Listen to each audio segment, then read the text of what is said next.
Les vies privées luxueuses des dictateurs les plus notoires du monde ont été entourées de mystères. Mais aujourd'hui, nous allons découvrir leurs habitudes de dépenses les plus somptueuses de ces dictateurs.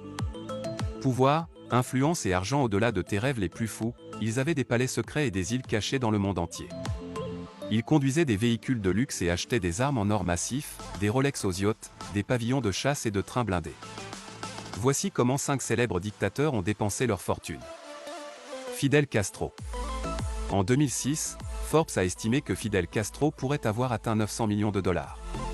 Le dictateur communiste de Cuba a souvent revêtu une apparence humble.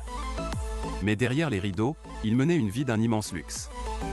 Castro est né à la ferme de Las Manacas, la ferme prospère de son père, une plantation sucrière prospère de 25 000 acres et de 400 employés.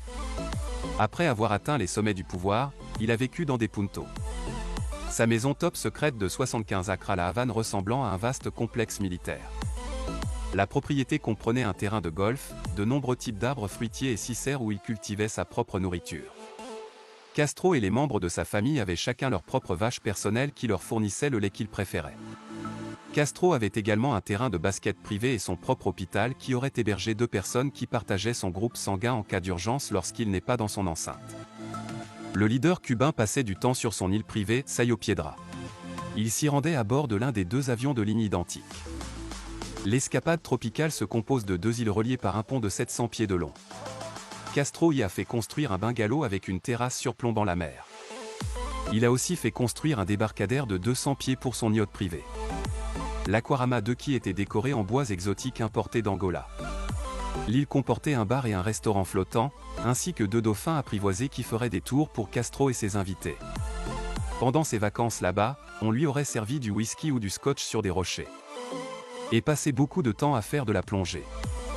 On estime que le dictateur a possédé jusqu'à 20 propriétés dont la Calta del Rosario avec sa marina privée et un chalet à Pinar del Rio. Le seul article de luxe que Castro avait souvent porté était une Rolex.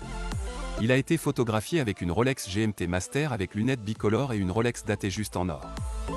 Il les portait généralement en même temps et sur le même poignet. Certains spéculent qu'il portait 2 montres pour garder l'heure à la fois à Havana et à Moscou.